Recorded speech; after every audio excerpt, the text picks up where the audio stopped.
Bueno, ya le inicié. Ahorita la química Caridad y el químico Francisco están en la clase de química, fundamentos de química del grupo B. Por eso no me van a poder acompañar esta vez. Bueno, vamos a ver cuántos ya somos para el pase de lista. Somos 20, 19. Vamos a dar unos minutitos más para poder iniciar. Hoy vamos a hablar, como les dije, les quería compartir una información que considero es importante que ustedes conozcan. Quizá ahorita, vaya este semestre, no les vaya a servir como tal, pero cuando ustedes ya asistan a los servicios hospitalarios o roten por los servicios hospitalarios o el internado, esta información estoy segura que la van a aplicar. Y esta presentación que les voy a pasar el día de hoy, como todo, la voy a subir a la plataforma de Teams. Todavía no tenemos lista la plataforma de Wadi Virtual porque tanto la información mía como la del doctor Tun tienen que estar en un grupo antes de que se replique. Entonces, pues hay que darnos una semanita más a ver si ya la pueden concluir. Sale. ¿Alguno de ustedes ha estado dentro de un laboratorio de análisis clínicos? ¿O ha entrado al área de proceso o solo se ha quedado a la parte de la toma de muestra? ¿Quién me puede comentar?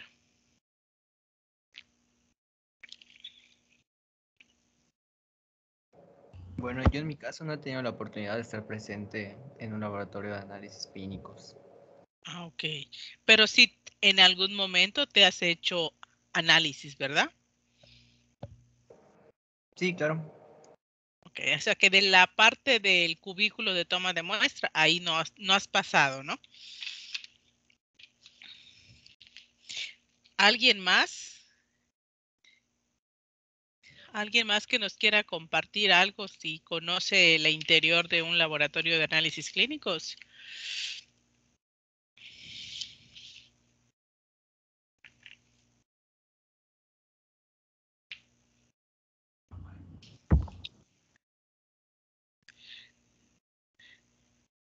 Sin pena, sin miedo, solo es una charla.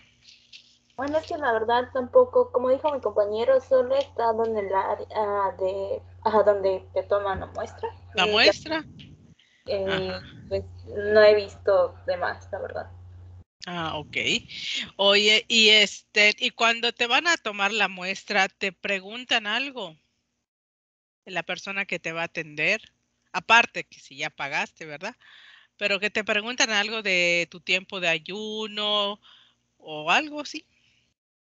Eh, bueno, la última vez que me lo hice, no me preguntaron nada, simplemente eh, me dieron como que, no sé si es o sea, no, era de una pegatina, creo que tenía un código, era mi nombre, no recuerdo muy bien, y Ajá, yo lo agarre. ajá. Eh, y no me comentó nada más, simplemente ya cuando terminó me lo pidió de nuevo, lo pegó ahí y ya como que dijo es todo. Y yo, ok.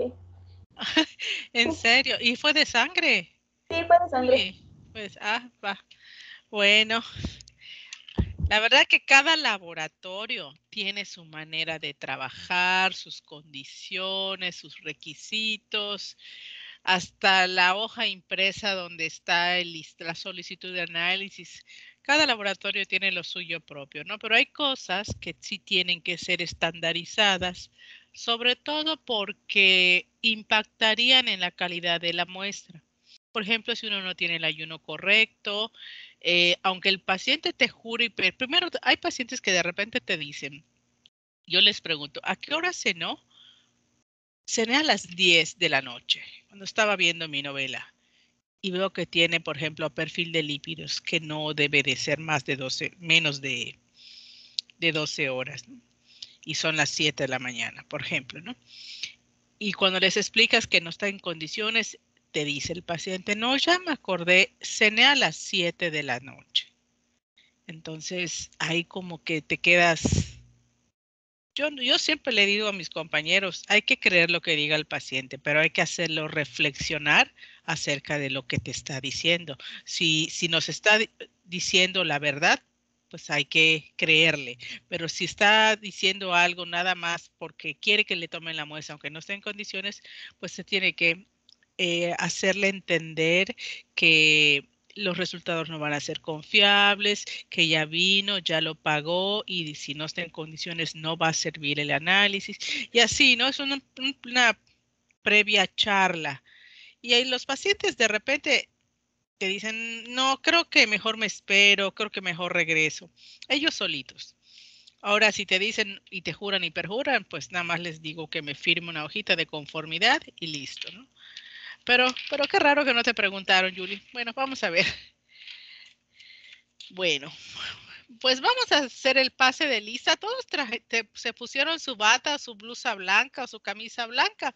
Si son tan amables de encender las cámaras para el pase de lista. Para dar inicio a nuestra sesión, por favor. Aguilar Cantún. ¿Pueden por favor encender sus camaritas si son tan amables?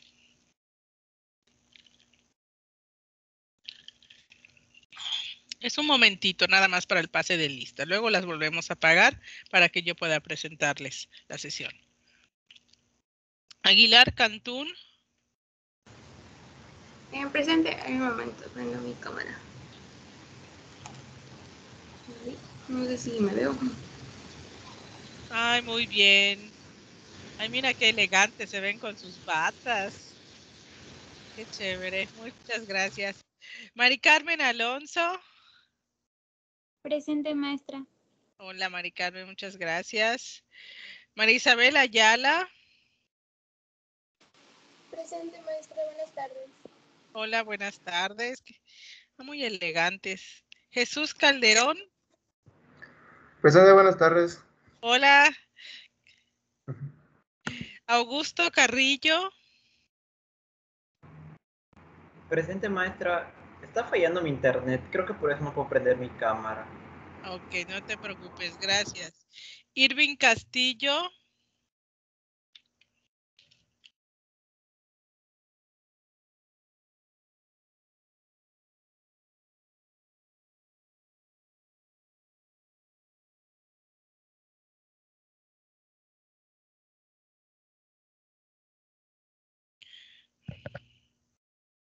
Irving Castillo.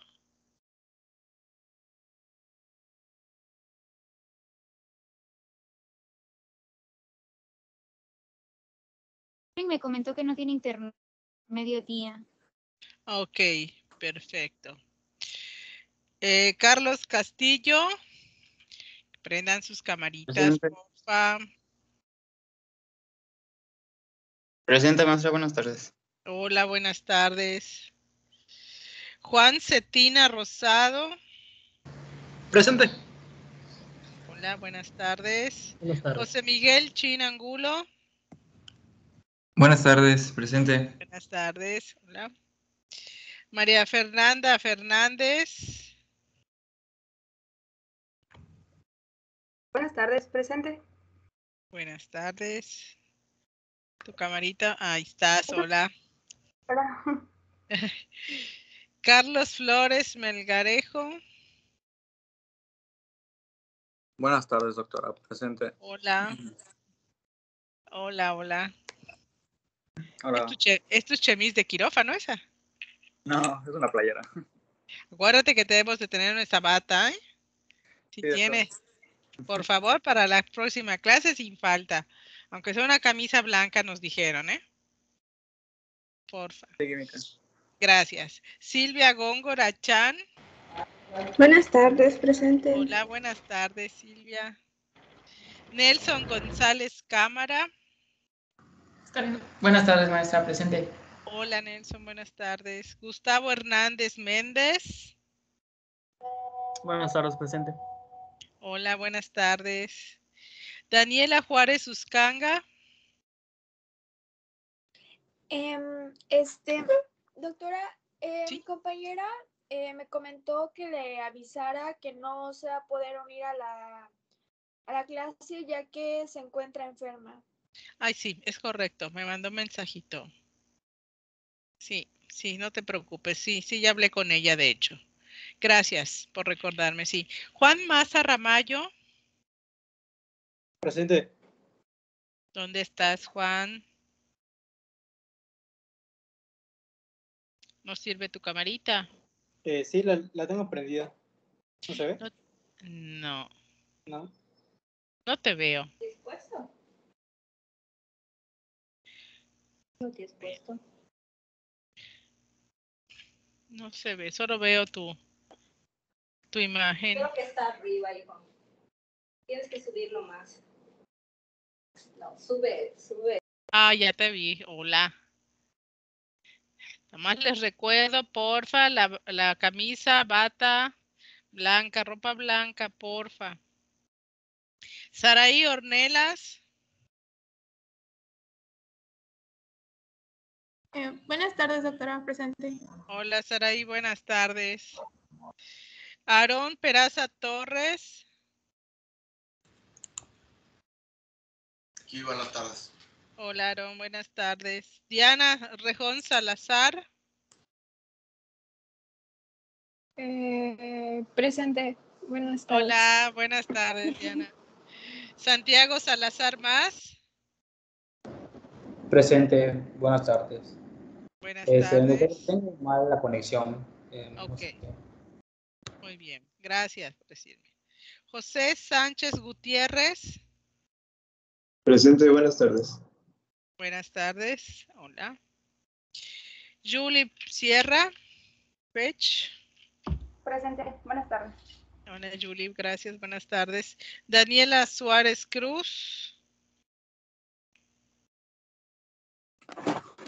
Presente. Hola, Daniela, buenas tardes. Y Rodríguez Chan Eduardo.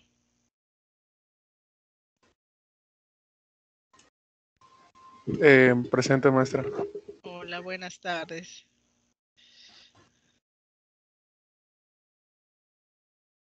Muy bien. Entonces, como les dije, vamos a repasar Maestra, esas... me saltó. Soy ¡Ay! Pech Casanova. ¿Tú eres? Soy Pech Casanova. Pech Casanova Alan. Hola, esa punta te puse. Hola. Disculpa. Muy bien. Ahora vamos a iniciar la sesión con esas pequeñas preguntas y sencillas preguntas que tuvimos del cuestionario. ¿Sale? Si es tan amable, un integrante del equipo 3 que si nos lee la primera pregunta y vamos a pedirle a Silvia Góngora que nos comparta su respuesta o nos diga su respuesta acerca de lo que es laboratorio de análisis clínicos.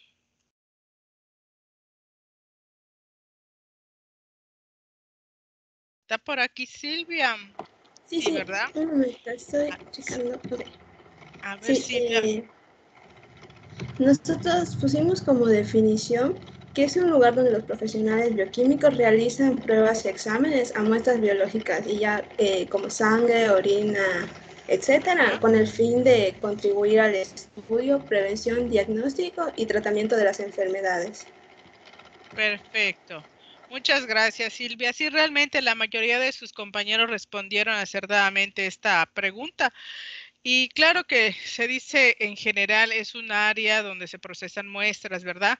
Pero implica mucho más allá de lo que es el simple procesamiento de muestras. La manera de organizar, la manera de validar las pruebas, cómo saber que lo que estoy reportando es correcto, en qué me voy a basar, cuidar la calidad de la muestra antes de obtenerla o de recepcionarla, pero todo es con la finalidad de colaborar en el diagnóstico, prevención, tratamiento, seguimiento de los problemas de salud que puedan tener las personas, ¿no? Y vamos de la mano con los médicos. Muchas gracias, Silvia. Vamos con el equipo número 1, Marisabel Ayala, si es tan amable de leernos la pregunta número 2. Sí, la pregunta dice, menciona 4 tipos de muestras biológicas que se utilizan en el laboratorio para ser analizadas. Nosotros pusimos la muestra de sangre, que estudia todos los componentes para el diagnóstico de enfermedades que afectan a otros órganos, sistemas y funciones del organismo. Pusimos la muestra de heces, que se utiliza para investigar distintos fines como el crecimiento de algún parásito, gérmenes o la presencia de sangre. Se analiza sus características como el color, la consistencia, cantidad, olor y composición.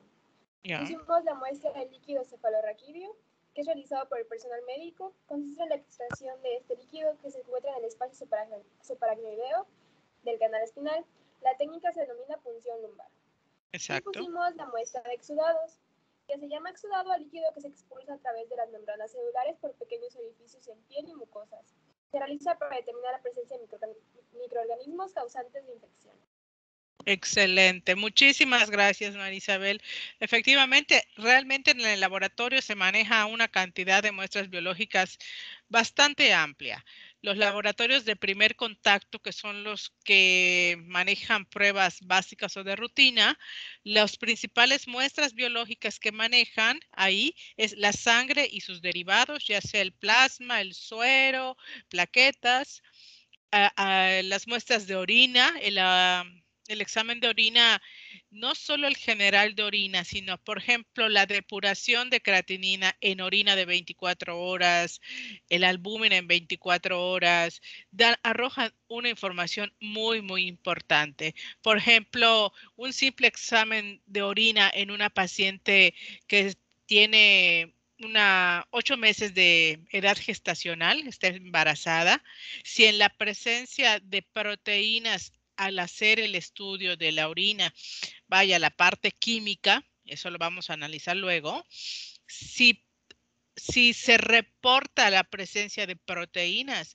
es un dato alarmante porque va vinculado mucho con lo que es la preeclampsia y si no se atiende, pues vaya, puede tener un final muy, muy difícil, ¿no? Y también las muestras de heces fecales, que lo que se cuida es precisamente descartar la parasitosis que puede estar presente en el organismo. Y ya un poquito más están los exudados o las muestras de moco, ya sea el exudado nasofaringeo, el exudado vaginal. También hay muestras, por ejemplo, de semen en casos de estar analizando problemas, estudiando problemas de infertilidad, pues a la mujer se le hace un exudado cervicovaginal para ver cómo está su pH. A veces el pH del medio no es el ideal para los espermatozoides y al mismo tiempo se le hace un estudio a los varones de lo que es el semen para el conteo y ver la fructosa, qué tan buena está, para que es el alimento principal, ¿no? Y la movilidad de los espermatozoides. Entonces existen realmente varias muestras y todas arrojan una importante información según el caso que se necesite. Muchísimas gracias, María Isabel. Vamos con el equipo 5, Eduardo Rodríguez, con la pregunta número 3, si es tan amable de compartirnos su respuesta. La pregunta 3, dijo maestra. Sí, por favor. Claro, pues la pregunta decía o nos pedía mencionar 5 pruebas de laboratorio que conozcamos o recordemos. Y en este caso, pues, están pues unos que se acaban de mencionar, como son los que podrían ser los análisis de fluidos corporales, como lo puede ser de sangre y orina. Las biopsias, las endoscopías, los análisis de material genético y uno que está, por así decirlo, de moda ahorita, que serían las PCRs. Ya, sí, perfecto, muchísimas gracias. Estos estudios, ¿cómo decía la pregunta, Eduardo, porfa? Dice, menciona al menos 5 pruebas de laboratorio que conozcas o recuerdes. Sí, estas pruebas que menciona Eduardo son pruebas, vaya, que engloban otras pruebas, vaya. Por ejemplo, cuando yo me refiero a las pruebas de sangre, estoy pensando en un tipo de análisis como la biometría hemática, la química sanguínea, ya el perfil de lípidos, en las pruebas funcionales hepáticas. ¿Okay? Esas son las diferentes pruebas que se podrían analizar, ¿no? Si se habla de PCR, por ejemplo, está la prueba de COVID, la prueba de anticuerpos antinucleares. Vaya, es que existe una gran variedad de pruebas que se puedan realizar en las muestras biológicas. Por ejemplo, solo la sangre arroja, ya sea la sangre total, que es la muestra como está, lo más parecida al torrente circulatorio de nosotros, ¿no?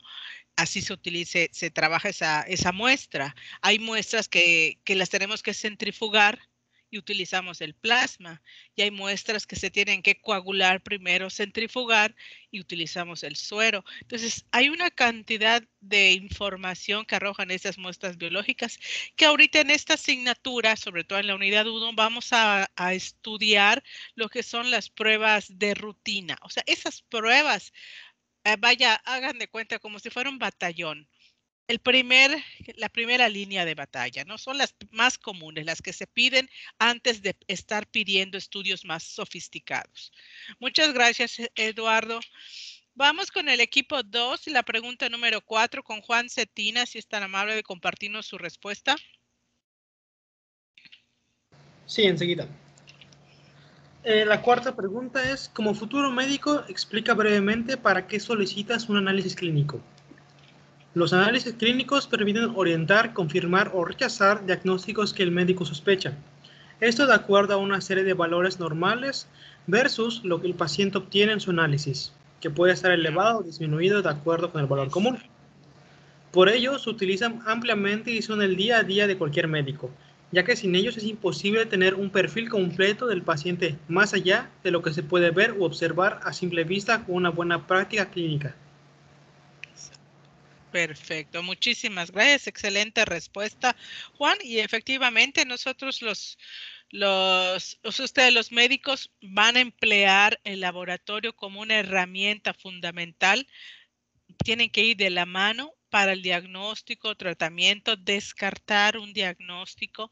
Y es muy importante la comunicación, que exista una buena comunicación y respetuosa comunicación entre el médico y el personal del laboratorio. A veces nosotros en el laboratorio, por el simple color del suero o por la simple transparencia o turbidez del suero, podemos decir, este paciente seguro tiene triglicéridos altos y el médico no le está solicitando estos estudios. Entonces hablamos al médico y le decimos, su paciente fulanito de tal, usted le pidió estas pruebas, pero estamos observando que su suero está muy lipémico, está muy turbio y creemos que pueda tener triglicéridos. Pues no se me hubiera ocurrido o ¿sabe qué? Sí, efectivamente ya se lo medí. O sea, esa comunicación, esos detallitos importantes que pueden ayudar y aprovechar el tiempo sobre todo.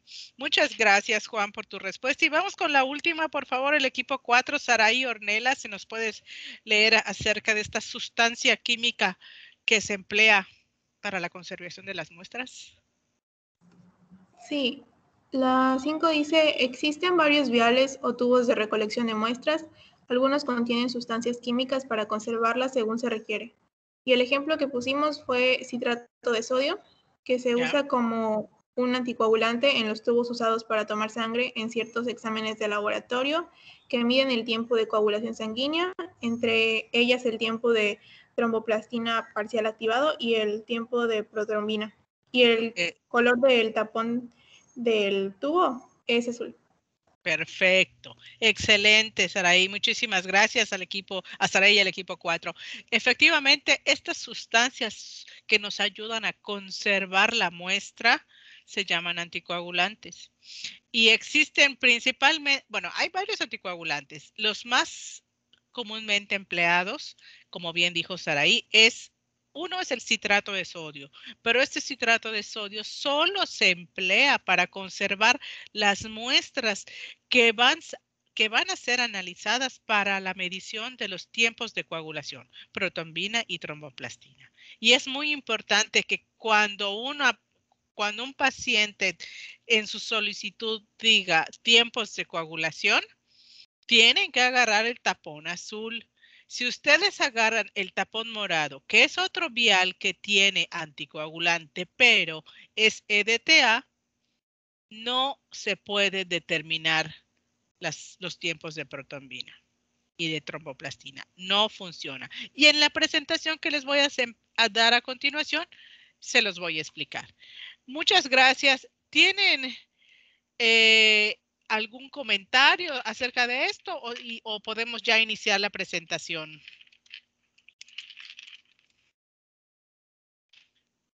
Nada. La verdad que muy bien sus respuestas. Bueno, ahí les voy a compartir esta presentación. Sale. Vamos a empezar. Ahí, introducción. Aquí está.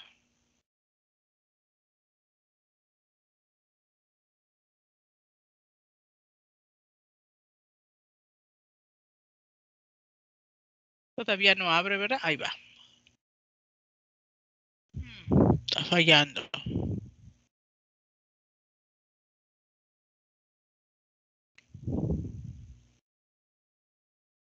¿Sí la ven? Sí, sí se ve. Sí se ve. Bueno, vamos a para arriba. Bueno, ahí vamos entonces a comenzar.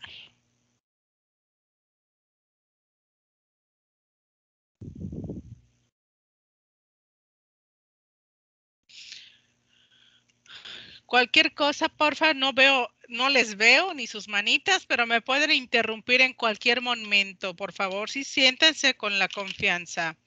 Vamos a ver entonces ahora lo que viene siendo el laboratorio de análisis clínicos. Ese escenario donde nosotros los químicos llevamos a cabo el análisis y el procesamiento de las muestras bajo los estrictos controles de calidad antes de emitir un resultado.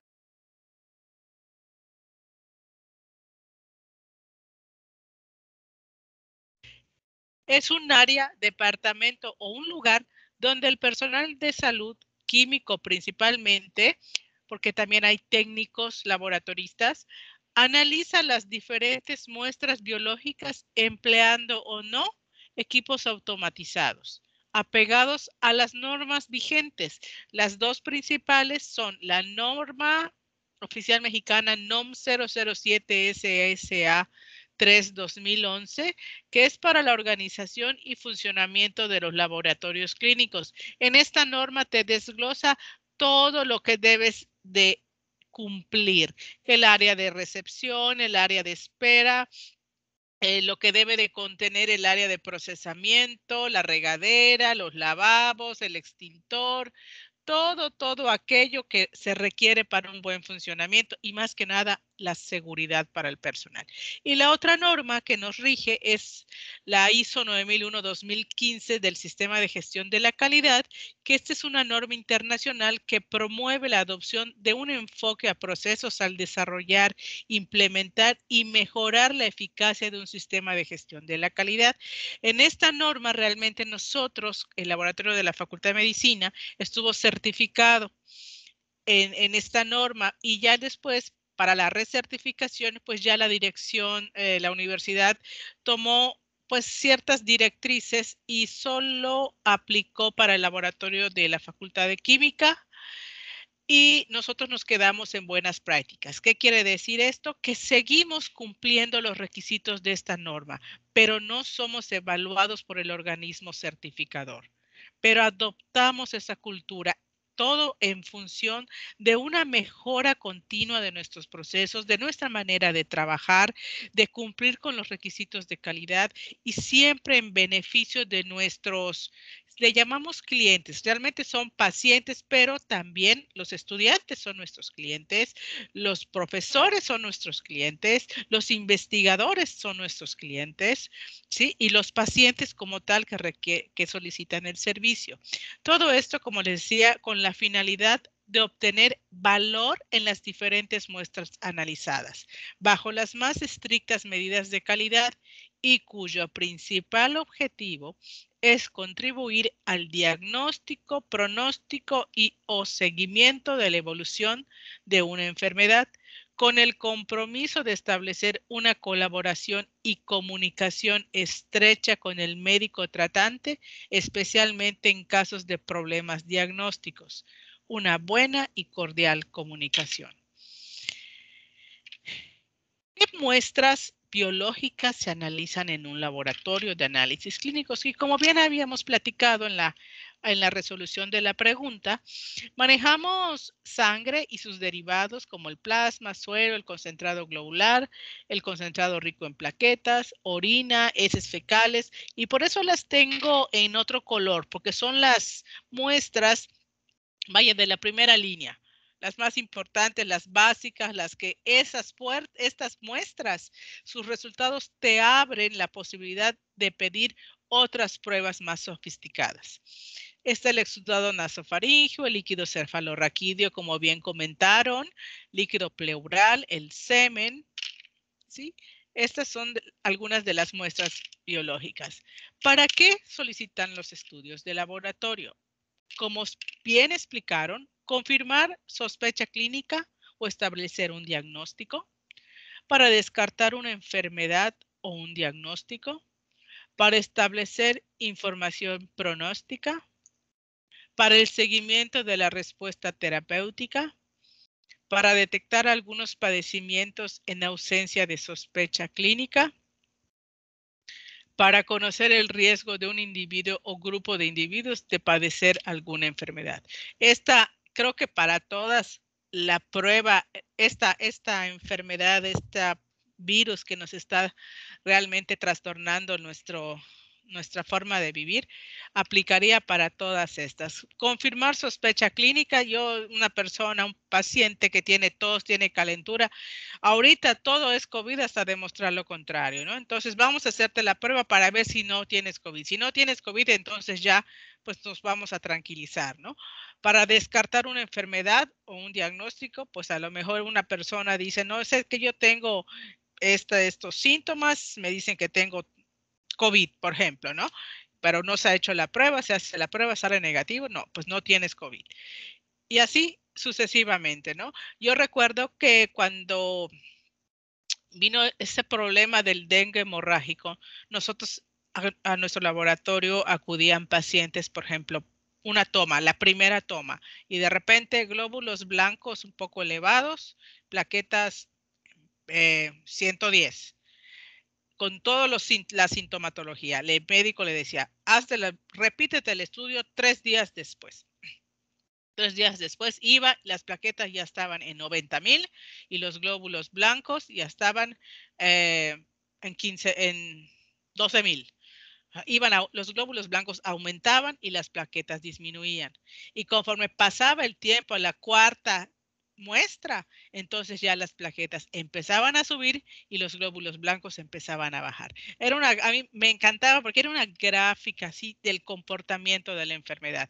¿Y eso qué nos sirve? Si el médico observa en la tercera muestra que sus plaquetas ya bajaron a 30,000, no va a esperar y va enseguida a cambiar o ser más drástico en el tratamiento. Muy bien. ¿Cómo se solicitan los estudios de laboratorio? Esa famosa solicitud de análisis. Es un modelo que contiene un listado de pruebas agrupadas de distinta forma según cada laboratorio. Una adecuada solicitud de estudios, que esto es lo que ustedes van a hacer, de laboratorio es fundamental, debe ser de forma clara y precisa. En casos de no contar con la hoja impresa con el listado de pruebas, se debe hacer con letra legible y, de ser posible, evitar abreviaturas que puedan originar confusión. Desgraciadamente, jóvenes, señoritas, los médicos tienen la fama de que escriben con una letra poco legible.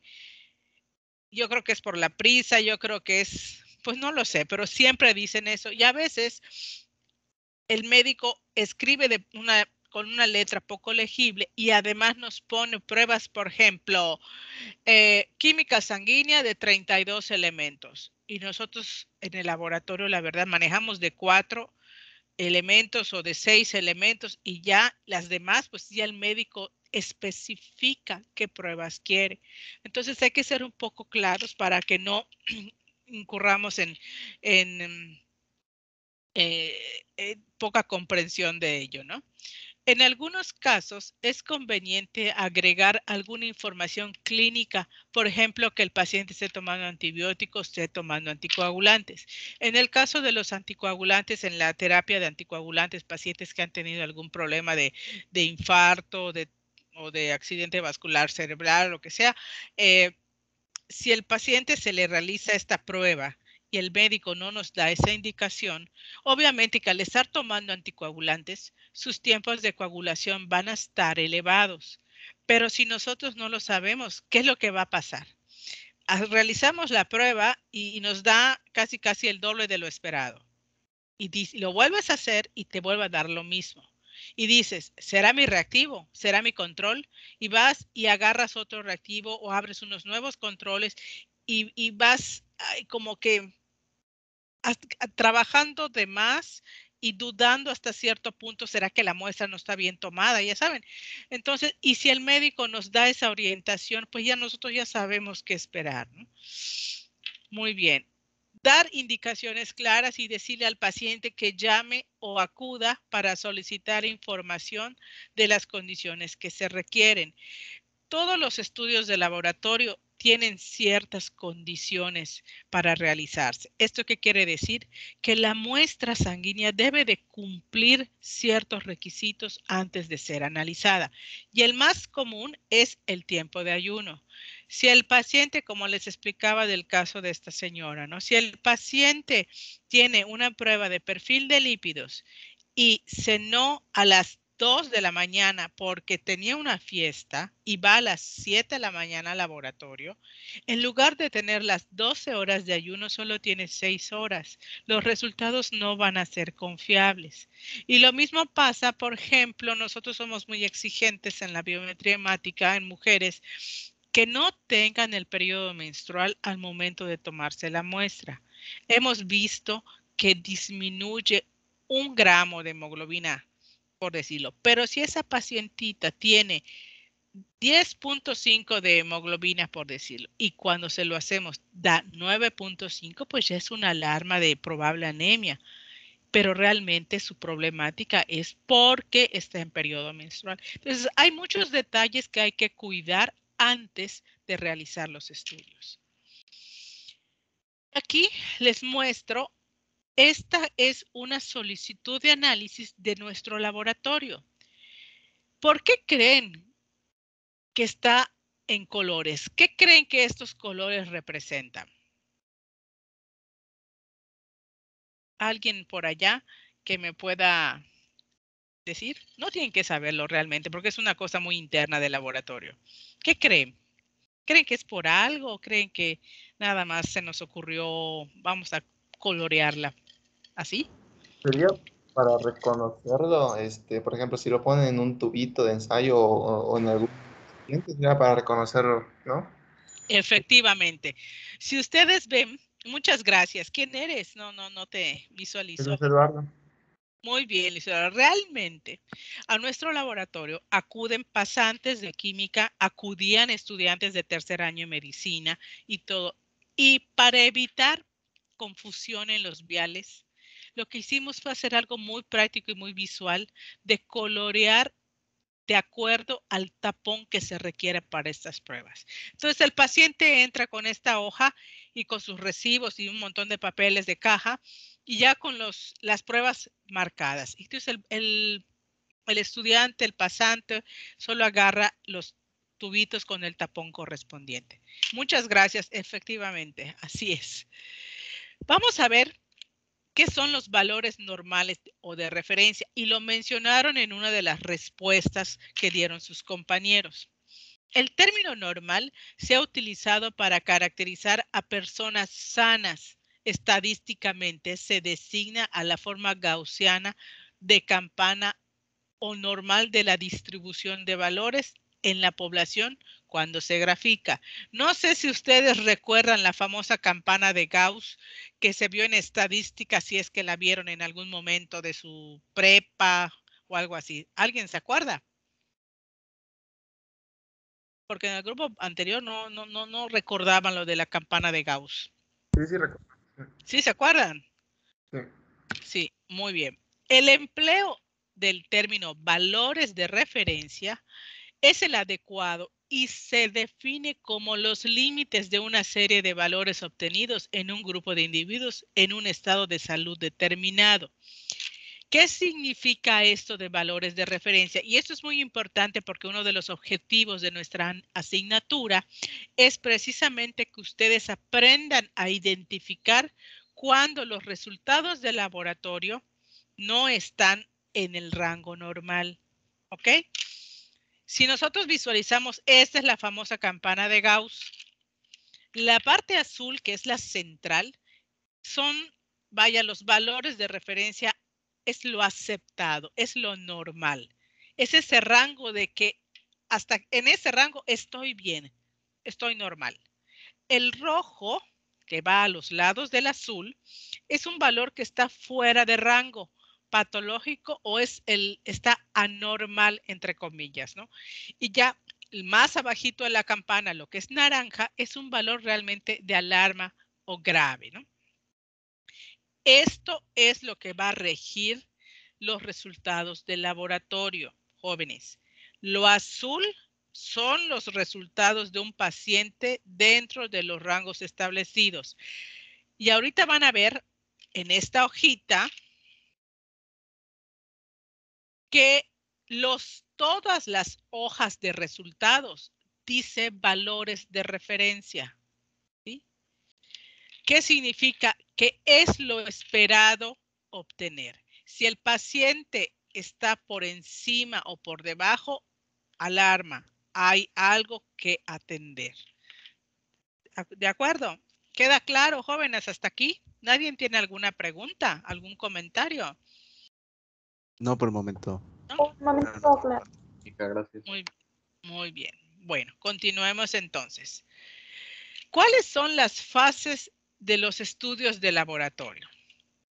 Preanalítica, analítica y postanalítica. Díganme ustedes, cualquiera de ustedes, pregunta abierta, ¿dónde ustedes como médicos se ubican en esta escala o en estas fases? Perdón, se me fue la palabra. Como médicos, ¿dónde se ubican en estas tres fases? En la primera, ¿no? La preanalítica. En la preanalítica. ¿Alguien más?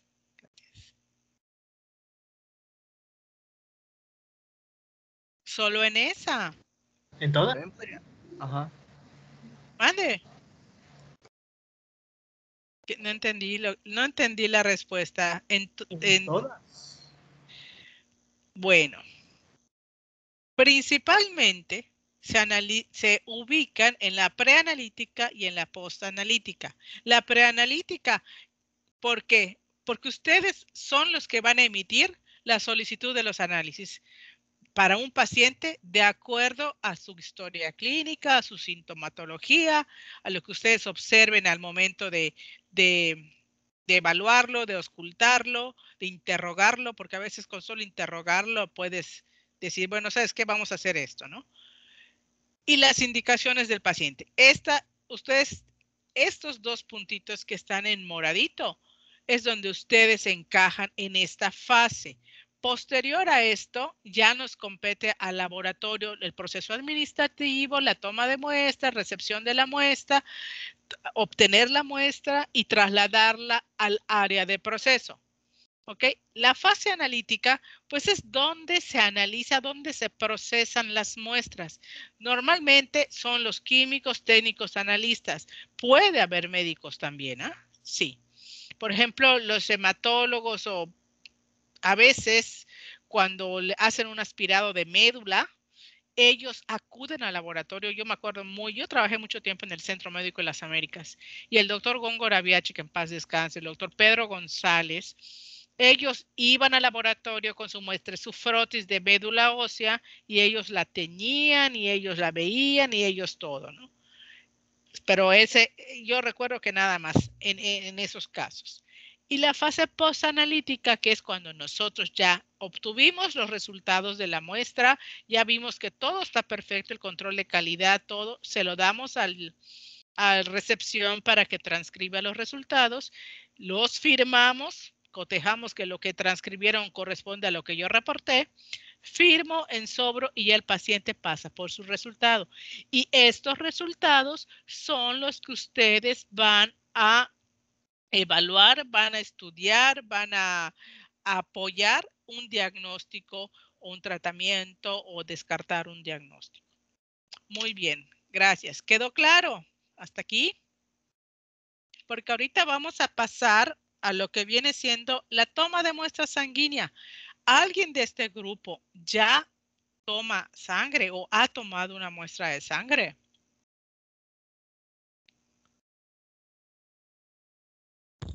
Bueno, al menos yo no. Nadie.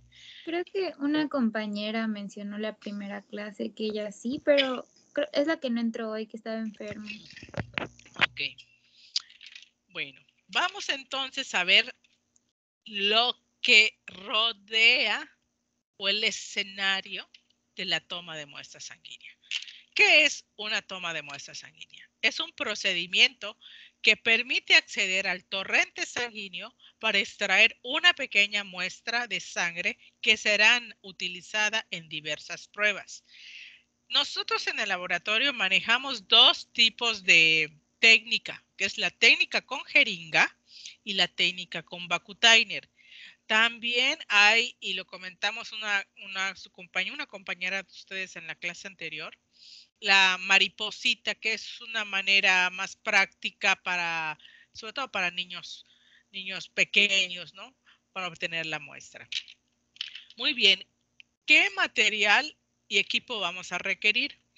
Tenemos el alcohol, el gel, el algodón, la ligadura o torniquete. Déjenme decirles que esta ligadura o torniquete, que la ven en la primera imagen, esa como, sí, es una liga. Cuando ustedes acudan al internado, hasta un guante pueden utilizar para ligar el antebrazo del paciente, ¿ok? Las jeringas de 3, 5, 10 o 20 de capacidad. A lo mejor ustedes solo les va a tocar trabajar con las de 10 porque no todas las dependencias tienen para tener esta gama de jeringas. O a lo mejor sí, ¿no? Las agujas de varios grosores y los viales al vacío con anticoagulante, EDTA o citrato y viales sin anticoagulante. Esto es lo que manejamos en el laboratorio. Y lo que es muy importante el día de mañana que ustedes tomen una muestra, los viales o los tubitos tienen que estar etiquetados con el nombre y apellido del paciente. Si ustedes en algún momento dudan o titubean de que no estoy segura si esta muestra es de esta cama o de este paciente o de otro, lo mejor, jóvenes, señoritas, es repetir el procedimiento. Recuerden que a veces de esa muestra, de ese análisis depende que el paciente se vaya de alta o que el paciente entre a quirófano. ¿Sí? Entonces, tengan esa conducta ética responsable de lo que están trabajando. Una muestra de sangre es parte de un paciente y hay que tratarla como tal, como un ser vivo. Muy bien, vamos a ver vamos a ver las partes de una jeringa. Ustedes imagínense una jeringa. ¿Qué es lo que vemos? Que tiene varias partes. Primero que nada vemos que tiene una escala numérica en el tubo o cilindro. Esto es el volumen que contiene o que va a contener. Tiene un capuchón donde va ensamblada la aguja, que va ensamblado al tubo o cilindro de manera de rosca. Creo que acá se ve muy bien. Se atornilla. Este es muy importante, este punto para verificación. La aguja tiene que estar bien ensamblada al cuerpo de la jeringa. Si no está bien ensamblada, ¿qué es lo que ocurre? Al momento de obtener la muestra, entra sangre, es correcto, pero también entra aire. El aire pasa a ocupar el tubo o cilindro y no se va a llenar completo. Ese es un punto. Y el segundo punto es que cuando yo retire la aguja del antebrazo, este aire que entró junto con la sangre, empuja la sangre y empieza a gotear la jeringa. Y se pueden manchar, se pueden, vaya, esos accidentes que normalmente podemos evitar. Este pistón de hule negro, que es, vaya, es un mecanismo de tope con el fondo de la jeringa. Está ensamblado a este émbolo. Este es el segundo punto de control de nuestra jeringa. Checamos la aguja bien atornillada y este émbolo, aquí está el fondo, lo voy a retirar hacia atrás y luego lo vuelvo a insertar hacia adelante. ¿Qué pasa si no lo hacen? Y se los cuento porque a mí me pasó. Era un pacientito como de 3 años, gritando, insultando, pataleando. La mamá quería sentarlo sobre sus piernas y no colaboraba. Bueno, teníamos mucha gente afuera esperando y entre la desesperación de que el químico lo agarrara junto con la mamá y yo, una vez fijo el brazo, pudiera yo tomar la muestra, yo omito checar este paso. Abro mi jeringa, todo, y ya está listo el brazo. Cuando quiero retirar el émbolo para que la sangre entre al tubo o cilindro, ese pistón de hule se rompe. Entonces se queda en el fondo y el émbolo, la parte plástica del émbolo, sale. Y no podía entrar sangre, ni que yo le moviera nada. No, simplemente no podía yo obtener la muestra de sangre. Y yo ya estaba en la vena del niño. Lo que tuve que hacer es con la pena retirar y decir, falló la jeringa, vino mala la jeringa. Sí, cierto, vino mala, pero si yo lo hubiera checado, en ese momento me hubiera dado cuenta que la jeringa estaba mala. Y no después de haberla introducido al brazo del niño. Entonces, desde eso, puedo tener un montón de gente, estar súper ocupada, pero esos 2 puntos siempre los hago. ¿Ok? ¿Queda claro? La aguja tiene un extremo en diagonal que es una arista, es un corte. Si ustedes ven es como una flecha. Este orificio, cuando saquen sangre, siempre lo tienen que estar viendo. ¿Okay? Va a entrar la parte más larga primero y luego la parte más gruesa para que no se sienta tanto. ¿Ok? Y aquí está la aguja ensamblada. ¿Alguna duda de esta jeringa, de la jeringa? Sí, A ver. ¿Qué se le olvidó a usted verificar antes de hacerlo? No tengo una jeringa. Creo que les voy a tener que compartir el video de cómo checar la jeringa, ¿sale?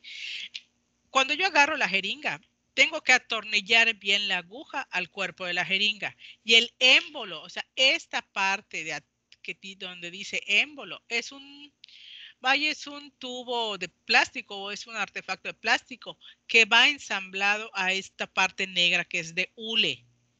¿Sí?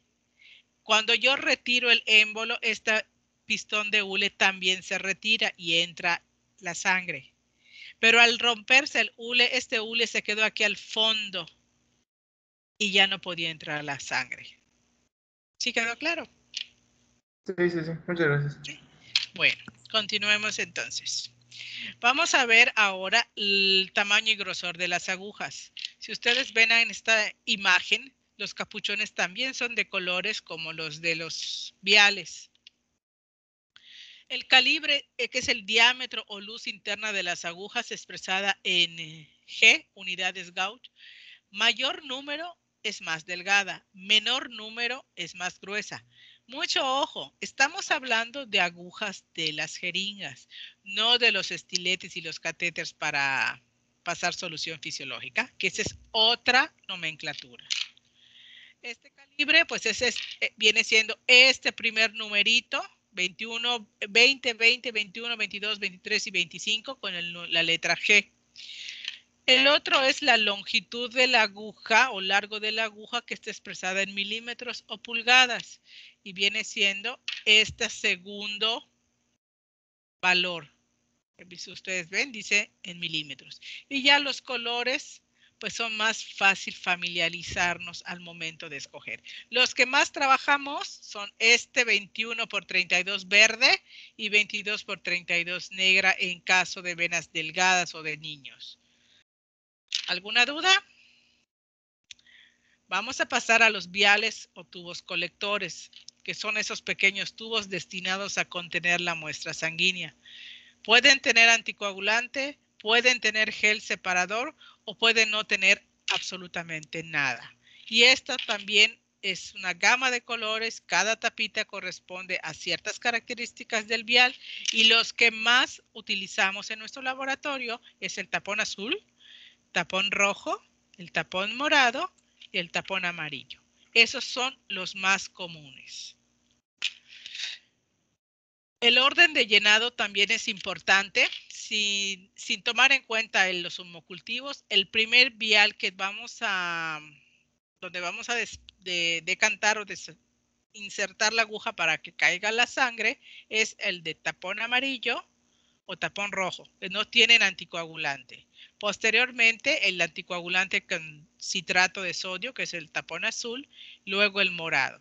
¿Ok? Ya estos pues son tubos más especializados. ¿Alguna duda? Vamos a ver las... A ver. Teniendo en cuenta que el de que no tiene aditivos tiene dos colores diferentes, ¿cuál es el motivo de eso? Ahí te va.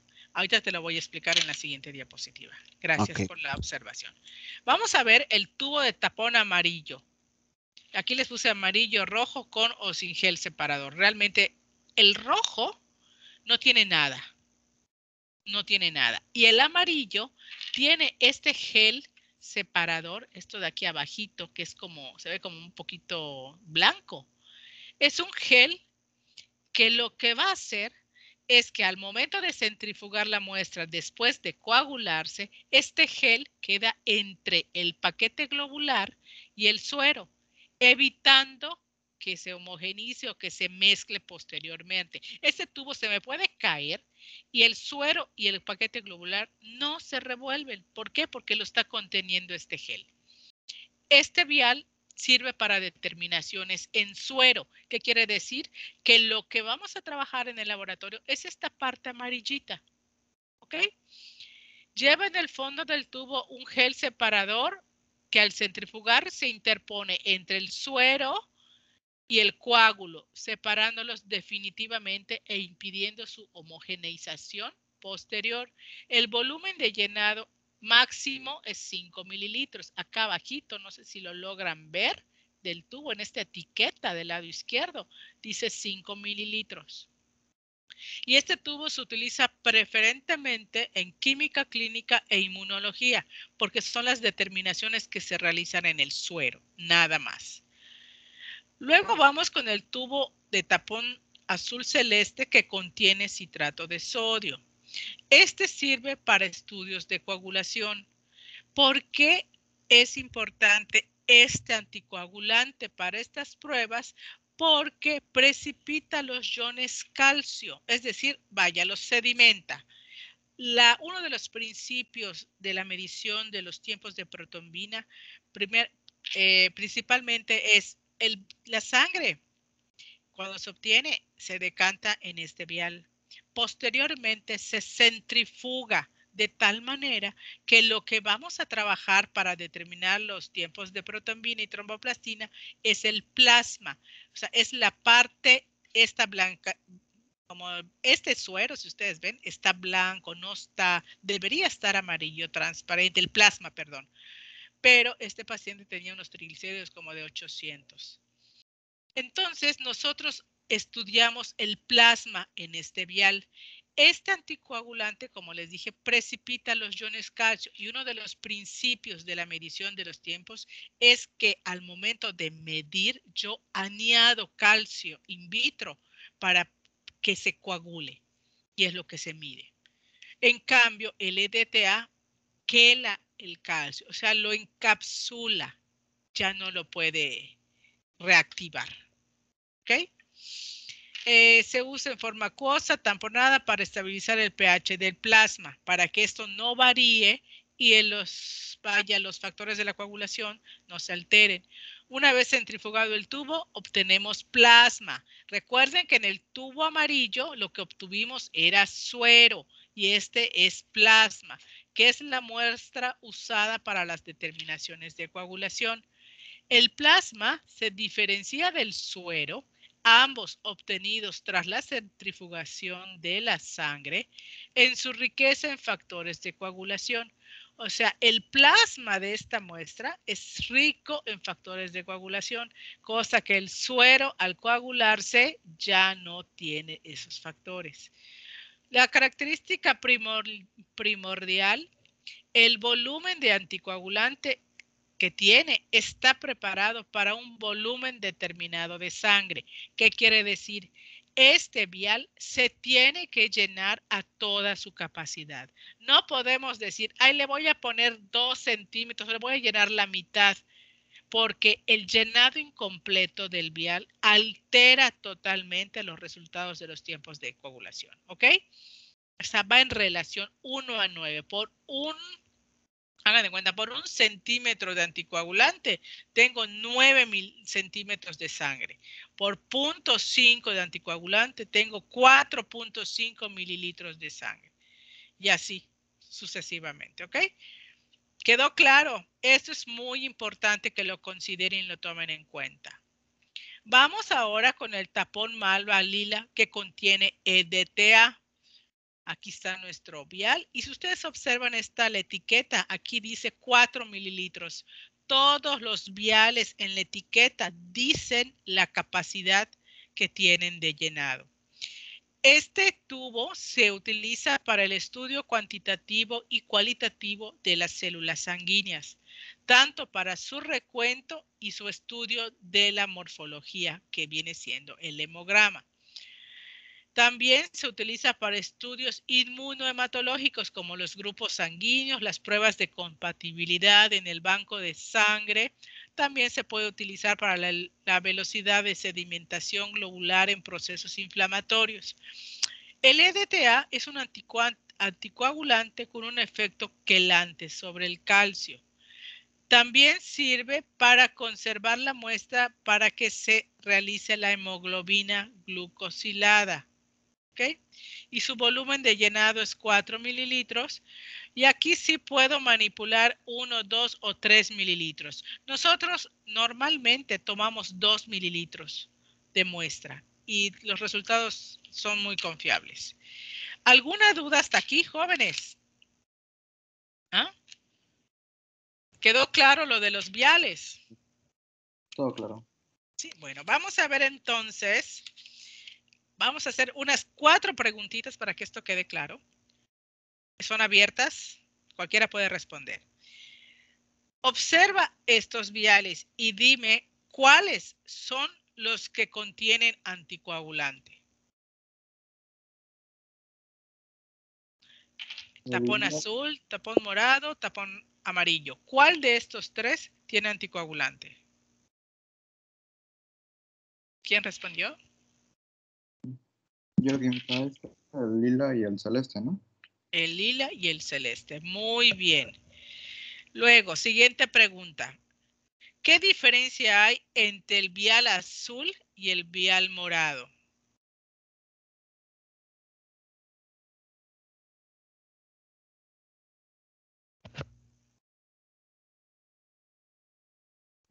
El celeste se usa para los factores de coagulación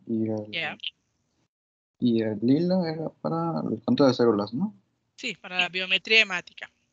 Muy bien. Perfecto. ¿Tú también respondiste el anterior? Sí, química. Ah, creo que solo tú atendiste entonces. Sin pena, jóvenes, de verdad estamos para aprender. Va la tercera pregunta. ¿Cuál de las muestras contiene suero?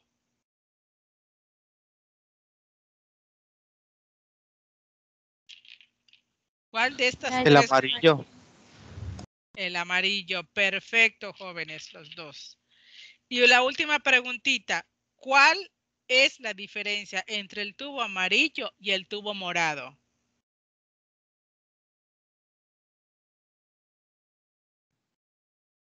Que uno tiene anticoagulante y otro no.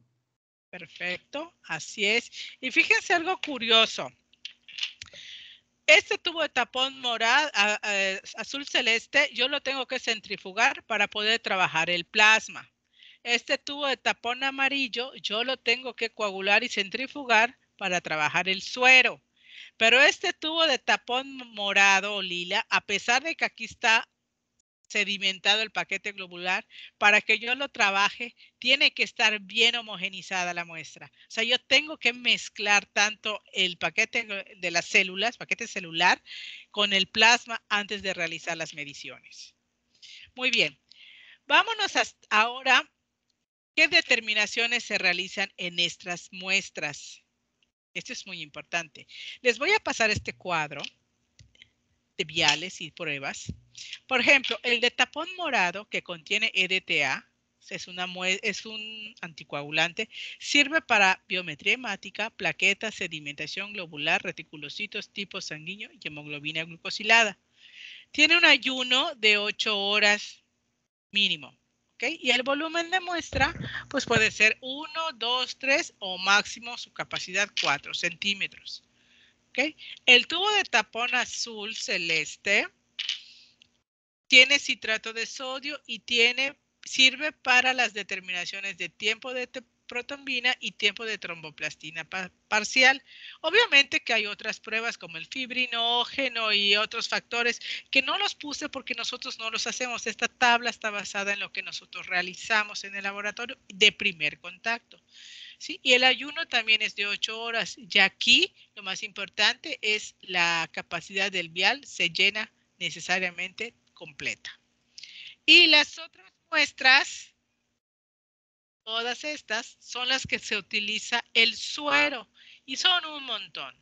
Yo lo que les sugiero a los estudiantes es que para aprender a diferenciar qué vial voy a utilizar, cuando yo veo la orden médica y de repente, en esta se me pasó comentarles que el colesterol, triglicéridos y el perfil de lípidos necesariamente tienen que tener 12 horas de ayuno. Y aquí, pues, estos colores corresponden a los viales para que se vayan familiarizando. Obviamente que en los hospitales no van a tener esta lista con color. ¿Cómo lo van a identificar? Pues yo primero les digo, primero chequen si tiene TP y TTP. Si tiene TP y TTP, agarran el tubito azul. No tiene, entonces yo el tubito azul no lo necesito. Tiene biometría tipo sanguíneo, que son las que siempre piden. Si tiene, agarro mi tapón morado. Y todas las demás pruebas que puedan estar marcadas, pues corresponde al tubo de tapón amarillo. Ha funcionado perfectamente, así que se los dejo como tip. Bueno, vamos a ver ahora qué es lo que nuestra materia compete. ¿Qué vamos a estudiar o qué vamos a trabajar en esta unidad 1? Vamos a ver, primero que nada, las pruebas del sistema hematopoyético. ¿Alguien me quiere decir por qué se le llama pruebas del sistema hematopoyético o hematopoyético? ¿Qué significa esta palabrita? No tienen que saberlo, pero si tienen idea, me lo pueden compartir.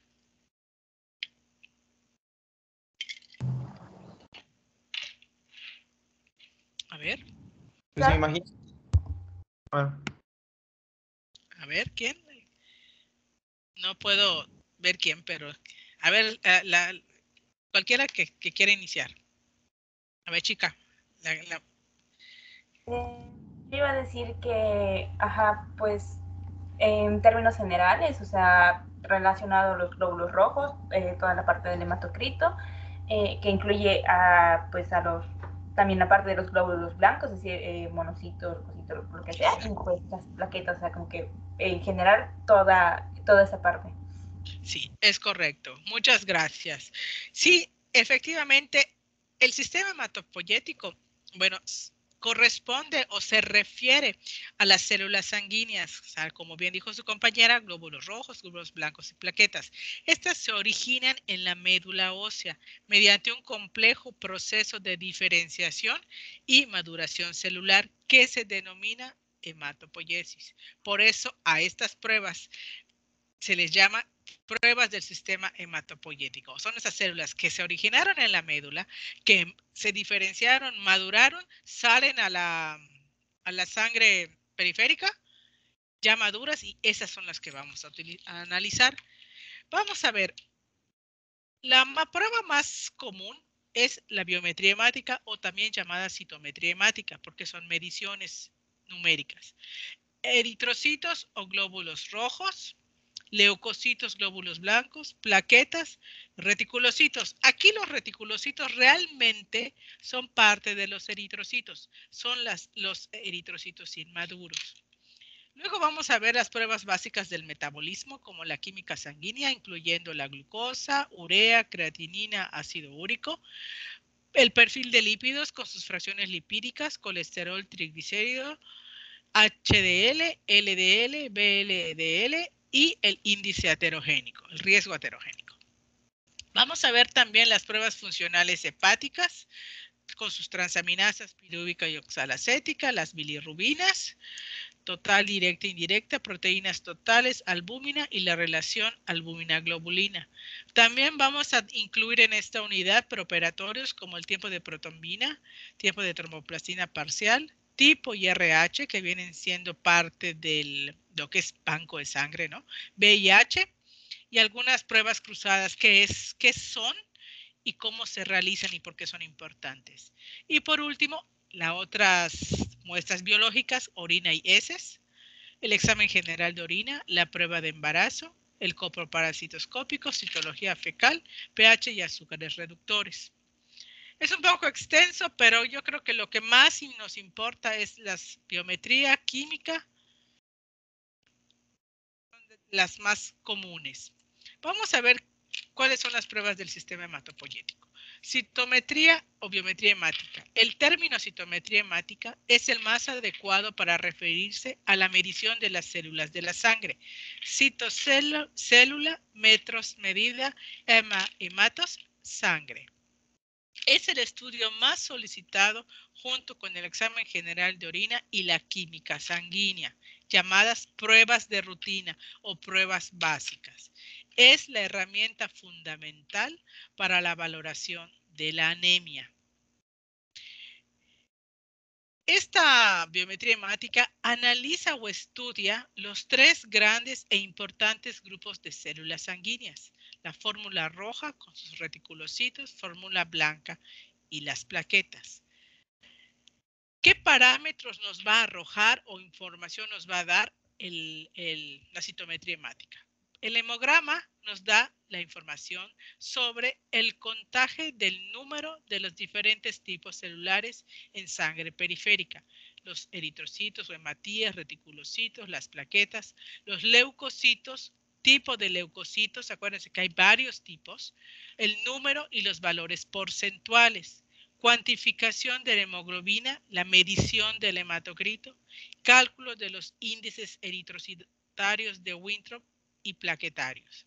Sin embargo, el hemograma manual sigue siendo insustituible a la hora de detectar una buena parte de las alteraciones morfológicas que aparecen en sangre periférica. ¿A qué se refiere esto? Hoy en día la tecnología ha crecido de tal manera que existen analizadores, contadores de células que ayudan en el análisis de estas muestras sanguíneas. Están basados en la citometría de flujo, es un principio de impedancia eléctrica. Es un proceso muy interesante, ¿no? Entonces, ¿qué es lo que hace? Que, por ejemplo, si va a medir glóbulos blancos, el reactivo lisante lo que hace que el citoplasma se compacte y solo quede bordeado el núcleo. Y el equipo vaya capacitado para identificar los núcleos de las células blancas y determinar cuáles son. Y en el caso de los eritrocitos, el tamaño del eritrocito, o sea, el eritrocito es capaz de emitir un impulso eléctrico que pasa por un pequeño orificio que está sumergido en una sustancia conductora de la electricidad. Y el tamaño, de acuerdo al tamaño del eritrocito, es el impulso eléctrico. Y este se mide, se registra y se cuantifica. Pero siempre la parte microscópica, o sea, cómo veo la célula, eso el ojo humano no ha sido sustituido. ¿Qué es lo que compete o comprende la biometría hemática? Son dos partes importantes. Una es lo que realiza el analizador o lo que se hace manualmente, como el hematocrito, la hemoglobina. El analizador mide los valores eritrocitarios o valores hematosimétricos y la cantidad de hemoglobina. Y la otra parte es la parte microscópica, que ahí el químico lo que va a hacer es analizar, ver la morfología celular. Están chicos, están grandes, están pálidos, están intensamente coloreados, cómo están las plaquetas, están bien distribuidas, son chicas, son grandes, están en racimo, los eritrocitos, las células blancas, los leucocitos, cuántos eosinófilos, cuántos basófilos, existe una granulación tóxica, todo eso se ve en el microscopio. Cómo a cada paciente se le hace un extendido de sangre, que es el frotis. Ese frotis se pinta y se puede observar en el microscopio.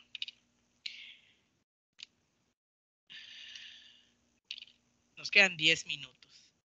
La serie roja. Los datos que proporciona este grupo de células en la citometría hemática son el número de glóbulos rojos o eritrocitos, la hemoglobina y los valores hematosimétricos y las alteraciones en los mismos por observación microscópica.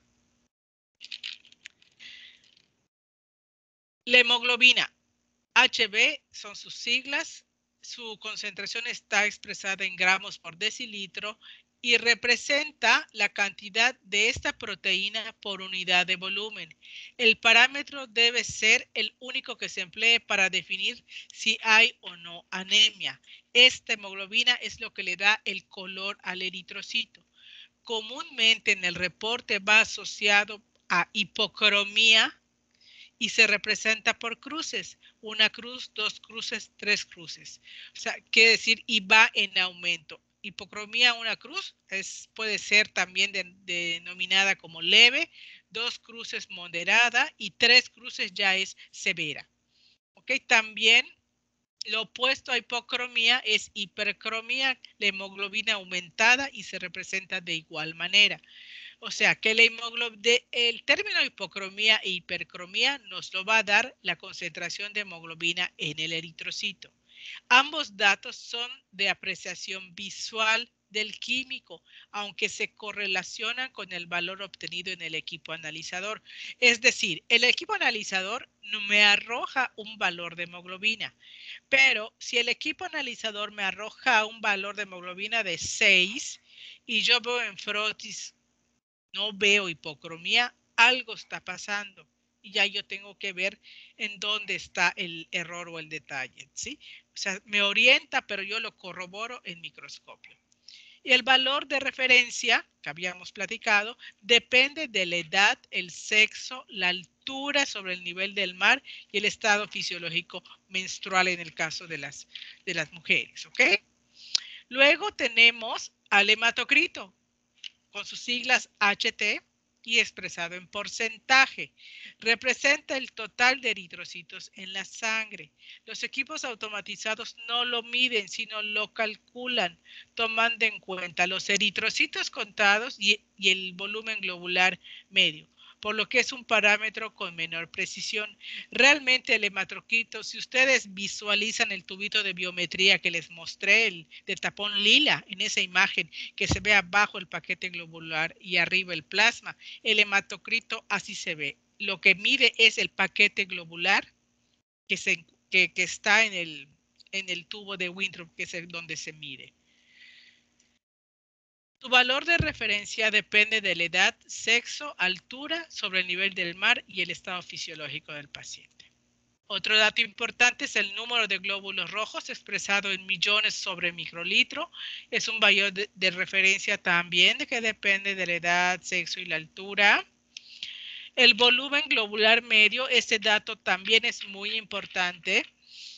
Es expresado en femtolitros o micras cúbicas. Este índice eritrocítico, medido de manera directa por los citómetros de flujo, es de gran valor en el esclarecimiento de las causas de una anemia. Los valores de volumen globular medio permiten saber si una anemia es macrocítica cuando el volumen globular es mayor a los límites, o microcítica cuando es menor a los límites. Es decir, la información que nos da es del tamaño del eritrocito. ¿Okay? En México, más del 90% de los casos de anemia corresponde a anemias microcíticas, o sea, los eritrocitos están chicos. Y la más frecuente es por deficiencia de hierro. Las anemias que cursan con cifras altas de volumen globular medio, llamadas anemias macrocíticas, o sea, los eritrocitos están grandes, pueden deberse a una eritropoiesis acelerada como la hemólisis o la eritropoiesis megaloblástica, cuando hay carencia de folatos o vitamina B12. ¿Todo bien hasta aquí, jóvenes? Sí, maestra. Yo les comparto. Se las voy a compartir esta información. La hemoglobina corpuscular media, HCM, expresada en picogramos, se representa la cantidad promedio de hemoglobina en cada eritrocito. O sea, ¿cuánta hemoglobina hay en un eritrocito? Este índice debe ser el único que se emplee para referirse a la cantidad de hemoglobina contenida en cada eritrocito. La concentración media de hemoglobina globular, expresada en porcentaje, este índice representa la cantidad de hemoglobina en el total de eritrocitos. O sea, la hemoglobina corpuscular media, ¿cuánta hemoglobina hay en un eritrocito?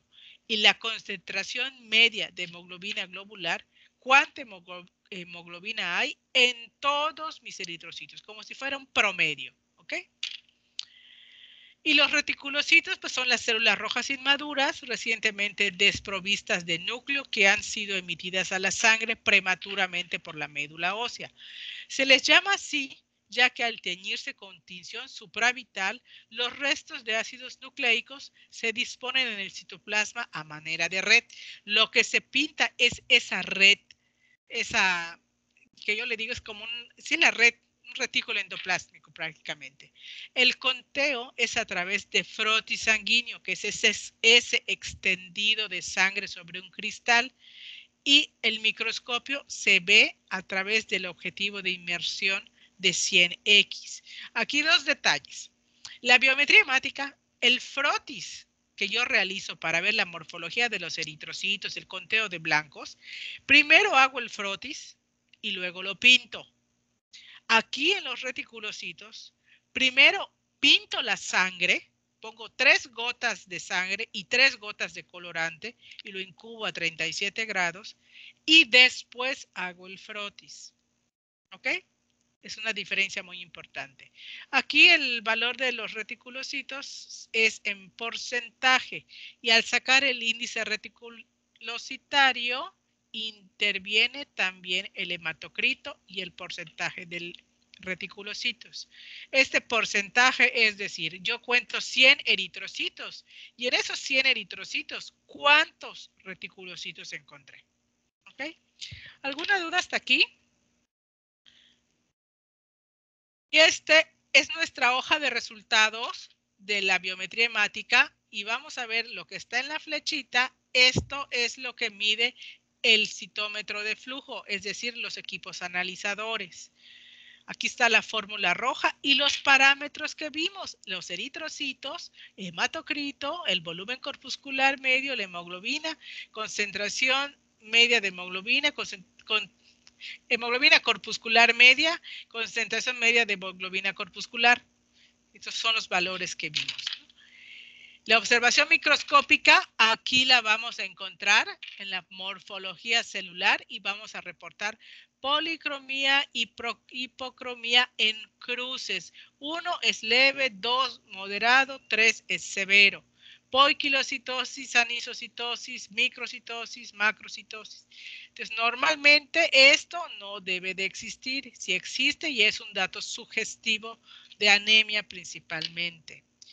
¿Alguna duda? Vamos a ver. 4 preguntitas para ver si esto lo comprendieron correctamente. Es el parámetro cuya medición nos indica la coloración del eritrocito. La hemoglobina. Muy bien. Se dice del eritrocito que tiene valor disminuido de hemoglobina 2 cruces, es decir, un eritrocito chico. Microcítico. Microcito. Perdón, Sí. de concentración de hemoglobina. Acuérdense que la hemoglobina es el color hipocrómico, perdón. Es el parámetro cuya medición refleja el tamaño del eritrocito.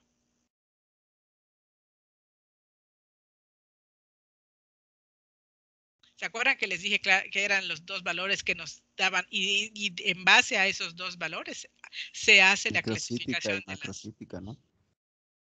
Sí, pero ¿cómo se llama ese parámetro? El volumen. El volumen globular medio. Exactamente. ¿Qué es lo que nos va a decir si están chicos o están grandes?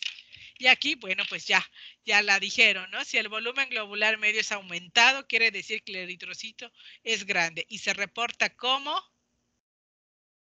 Ahora sí, macrocítico. Ahora sí, macrocítico. Muy bien. Vamos a ver, no sé si miren, nos falta ver glóbulos blancos de una manera muy general. Son las 2 minutos. ¿Me regalan 5 minutos? Y terminamos. Sí. Sí, sí, maestra. Perfecto. Para continuar con lo planeado, ¿sale? Bueno, los datos que proporciona este grupo de células son el número de glóbulos blancos o leucocitos, la cuenta diferencial, valores absolutos y valores porcentuales. ¿Qué quiere decir esto? Los valores absolutos son en el total de glóbulos blancos y los valores porcentuales, como su nombre lo dice, en por ciento. 100 células, cómo está distribuido los diferentes leucocitos en esas 100 células contadas. Y las alteraciones en los mismos, la observación microscópica. ¿Okay? Número de glóbulos blancos o leucocitos se mide en miles de millones por litro. Se reporta por 10 a la 9 litros. Los citómetros de flujo permiten determinar con gran exactitud este parámetro. Su número depende de muchos factores como la edad, el peso, el hábito del tabaquismo, consumo de hormonas anticonceptivas. La cuenta diferencial de glóbulos blancos es hacer la cuenta diferencial de las variedades de glóbulos blancos. Es de gran importancia para la biometría hemática. Sí, acuérdense que las principales células blancas son, ¿alguien las conoce? ¿Tienen una idea? ¿Cuáles son? Los eosinófilos, basófilos y neutrófilos. Muy bien, esos son 3, aquí los vemos, neutrófilos, eosinófilos, basófilos, linfocitos, monocitos. Son los más comunes en sus formas maduras. Luego pueden también encontrarse plasmocitos como los blastos, que estos blastos son un indicativo de anemia, algún tipo de anemia, no deben de existir.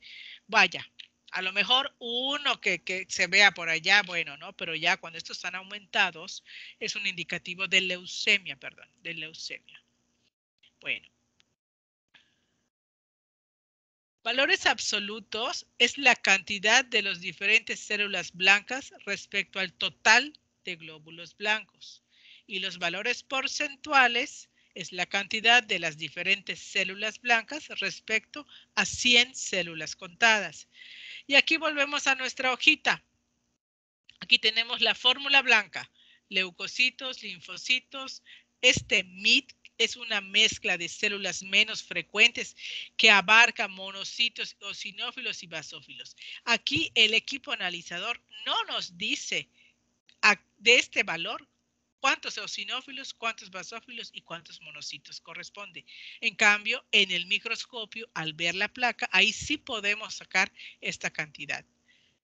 Aquí están esta segunda columna que marqué son los valores porcentuales, ¿sí?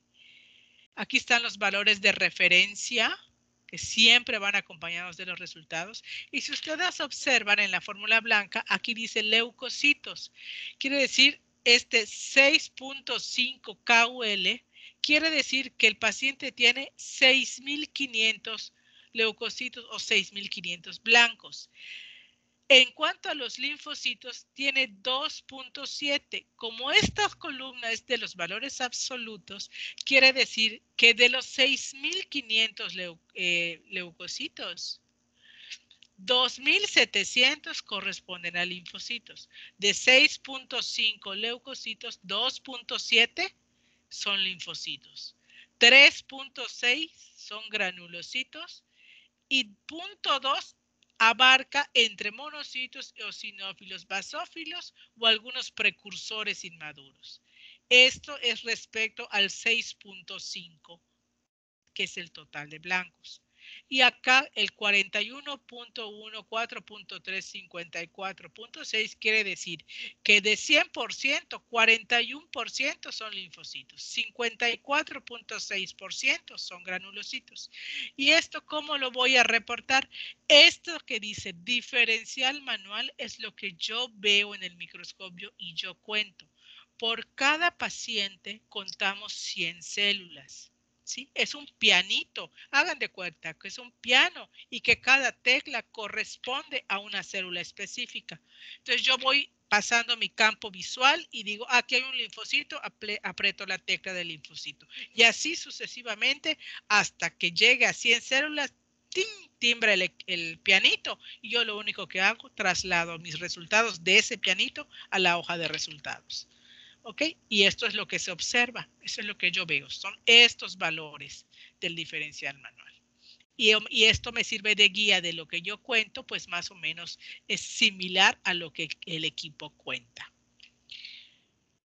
Esto es lo que mide el equipo, el citómetro de flujo.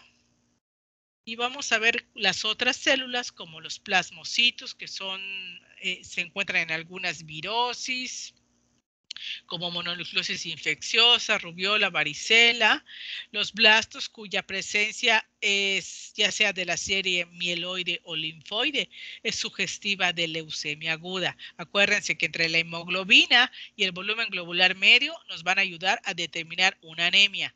Y acá los blastos o estas células blancas nos van a ayudar a determinar si existe una leucemia. Y la serie trombocítica, las plaquetas, pues es el número de plaquetas expresado en 10 a la 9 litros o microlitros. Quiere decir que si el equipo me reporta 150 por 10 a la 9 litros, equivale a decir que tengo 150,000 plaquetas por microlitro. También la observación microscópica es importante para ver si están chicas, si son megacariocitos, si están agrupados, o están bien distribuidos, si están en forma de racimo de uva. Eso se hace también en el frotis sanguíneo, la observación. Y el volumen plaquetario medio. Aquí nuestra hoja de resultados también en la parte inferior viene la parte de plaquetas, se reporta con su valor de referencia y alguna observación, aquí se registra. Bueno, pues eso es todo, jóvenes. No sé qué les pareció la presentación, ¿lo comprendieron? ¿Fue de utilidad? ¿Ya tenían nociones de algo así?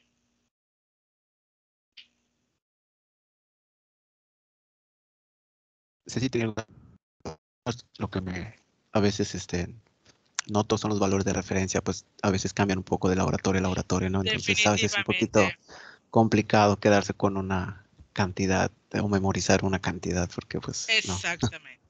Por eso es importante que desde que tú agarres tu hoja de resultados, tus parámetros de valores de referencia es lo que te van a regir esos resultados. Perfecto. Pues muy bien, jóvenes, son las 7:06. Les dije que 5 minutitos. No vamos a pasar lista porque ya estamos sobre el tiempo, pero obviamente les voy a poner puntito a todos. Bueno, pues, ¿no tienen algún comentario, alguna sugerencia, algo que decir? Me pareció muy conciso, o sea, hay algunas cositas que, bueno, en lo personal pues no había visto y no tomaba en cuenta, como el hecho de la aguja, o sea, la jeringa, pues.